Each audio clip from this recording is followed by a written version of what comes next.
Tell me a bit about the idea and how all of this came about. Where did it start? Yeah, we were at the church. There was a craft event on and a Bible study running at the same time. And we just had a conversation between ourselves saying that there is an issue at Bentilee with the homelessness and people struggling, and we needed to do something. We didn't know what. And then that was it. I just sort of ran with it. Went and spoke to Malcolm, and then 2 weeks later we were up and running. The doors were open. And Craig, were you involved in this fairly soon afterwards? The conversation was between me and Lou. We sat down and we were just discussing Bentilee and in the area around Stoke as a whole. And then it just come and said, well, let's do a bit of something. And that's how it sort of started and kicked off. So before we find out about what you've gone on to do, tell me about that conversation you were having, the kind of the needs or the challenges that you were observing in the community. The problem was massive around Stoke, around Hanley, when we've just been up shopping and stuff like that. Well, we was going to the church at Bentilee. Outside the front of the shops, there was people homeless there, begging, and you just knew there was an issue. Right. So it was like, right, what can we do? What small thing can we do? So you set up something called Jericho. Louise, do you want to tell me a bit more about the kind of things that you do as Jericho? Yeah, we open up Friday mornings. We do hot food, hot drinks. We've got a supply of clothes. We've got sleep pods, sleeping bags. But I think it's just more the conversation, just making people feel welcome, respected. The people we have in are sometimes the people that get walked past and looked down upon, and we just want to make them feel loved. What's coming across really strongly already is kind of your heart to help people, and you kind of open up the space to kind of support people, to make them feel welcomed, valued, loved. But then you also are doing practical, you're showing practical help and support and love and care in all sorts of different ways. We could try to support the immediate needs, hot food, blankets, anything like that, but we're trying to get to the heart of it, really. We don't just give you a bacon butty and then that's it, off you go. We want to understand, so we want to try and help you. We want to try and help you move forward. We want to try and get to the root of your problem. Find out what how we can help. What can we do to improve it so you're not in this situation? So we haven't just give you a bacon butty and a hot cup of tea and then off you go. Yeah. Can we do more? Yeah. And so what does that look like? Do you signpost people to other services, or are you able to provide more support? How does that work? We can provide the addiction and recovery support. There's a lot of signposting going on. Or we'll make the phone calls, we'll sit and fill application forms in, because some of the people we meet, they haven't got access to technology, and a lot of things is online now, or making phone calls. Yes. So tell me about the addiction support, because some people might not be familiar with that support that's being provided through, I think, is it Keys Project? The Keys Project, Tell me about that. Yeah, we run recovery groups twice weekly. That's from St John's in Abbeyalton on a Wednesday morning, Park Church and Shelton on a Wednesday evening. Okay. That's just recovery support. We can do detoxes in the community.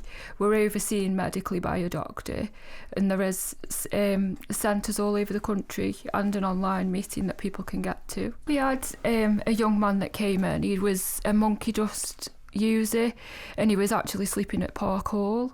Right. His friends had found him in a bad way. He ended up in hospital for 5 days, and he stayed in their shed, and he came in, I think he was 4 weeks clean from monkey dust, and he wanted to come in and find me and tell me, and just by looking at him when I first saw him, you could see his skin was glowing, he'd put weight on, and it made me cry just seeing that difference in him coming in when he was broken. He kept coming back. We got a referral in and got him housing, and it was really just the progress he'd made. It was amazing.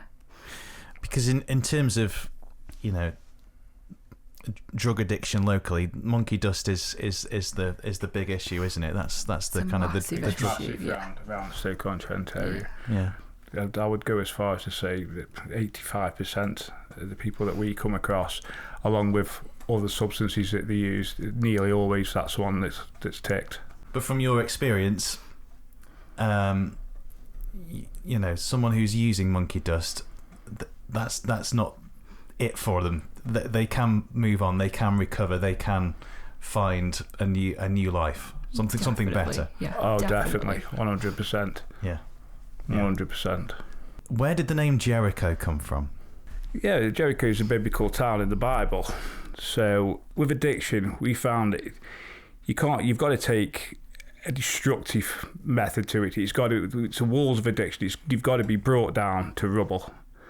And that's what we're trying to do at Jericho. We're trying to bring the walls of addiction right the way down to rubble, to nothing.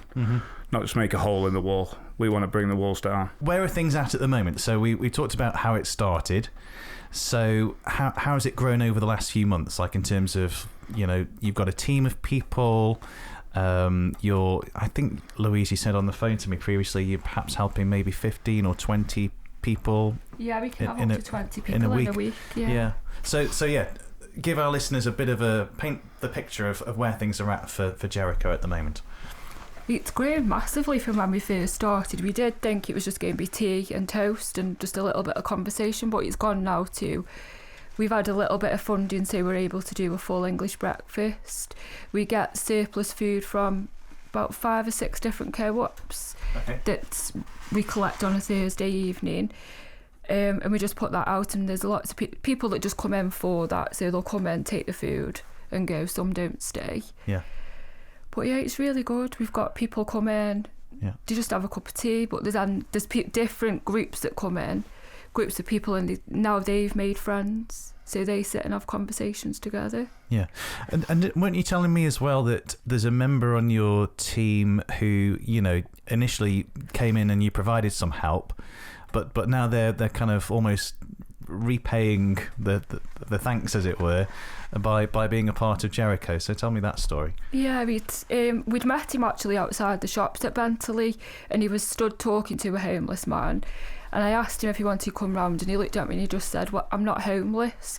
I said, "That's fine, you can come round anyway." And he started doing little bits, packing the tables away and the chairs, tidying up for us, and then we just had a conversation about him volunteering for the church and helping with the gardening, and signed him up as a volunteer, and now he's got that bit of purpose, and you can see on his face that he's thriving on that purpose. You also just offer practical help as well, like for example, you know, furnishing a home. I think at the home of an asylum seeker. She come in, she got absolutely nothing, not even carpets, no plates, no cups, no nothing. And so within 4 or 5 days, we managed to just transform the house. We got some plates, we got some cups, we got something to sit on, and just basically between us all, we managed to sort that out. We had another one come in. They got the little boy. He couldn't get him in a dentist. He couldn't speak much English. So we got on the phone. We managed to sort that out. So it's not just the homeless. You haven't got to just be homeless, have no roof over your head. We'll try and help basically anybody who needs help. Yeah, you do both have lived experience around some of the things that we've been talking about. So you know, how do you feel that helps in what you're doing through Jericho? For me, it just makes it easier to have those difficult conversations. Right. So you've got the experience. You might not have the right answer, but there's an understanding there. Yeah. So these people can open up to you. You're not going to look at them like they've got a square head just because they've been through something or they've done something. We've been there. We've done it. Yeah, straight answer, yeah. There's nothing more refreshing for a person to realise they're not the only one. And when 2 addicts come together, they've instantly got something in common. They don't need to talk about the weather or anything else. They sort of get each other straight away. Yeah. And there's sort of that energy and that thing between you from the off, because you've got something in common. You understand. Yeah. Just finally then, what would be your hopes for where you want to see Jericho go in the next few months? Just continue as we are, I think. Eventually get the properties and maybe somewhere we can take people through detox, and then another home when they're in that clean state and in a different frame of mind. Right. But yeah, just keep thriving, just keep being there, keep being that face and continuity that these people need. Yeah. Yeah, and the consistency of just being there week in, week out, so people know we're there. And if they don't turn up one week, we'll still be there the next week. Yeah. Where we deal with people, they're coming to us raw. They're straight off the street. So what we could do with a safe space and a space where we could take them out of the environment for 4 to 6 weeks. It's not the ideal amount of time, but it will give them a launch pad. I mean, the ideal world, you'd need them to be out, in a proper program for 3 months. But just taking them out for that 4 to 6 weeks period would increase the chances massively. Taking them out of the environment that they're in, getting them clean, and then introducing them to the groups and everything else, and hopefully, it's not a given, but it's just increased the chances for when they go back into the community if they've got some sort of network. Yeah. So where are things at? Is that just literally an idea for now, or are you actually making more concrete steps towards it? We're putting a program together with Reverend Malk and a few other people, because there's a lot of experience, lived experience, but not only that, we need the other side of it, medical experience and everything. So we're all going to get together and trying to put something together that'd work, as like a launch pad, programs 4 to 6 weeks. So that's just in the process, and hopefully get somewhere with that. Just over a few short months, it sounds like you've been very busy and are really making a big difference in people's lives. So keep on doing it, keep on being there each week, as you said, Craig. That consistency, and we look forward to seeing and hearing how Jericho grows and develops. Thank you for joining me at Cross Rhythms today. Thank you. Thank you. Thank you.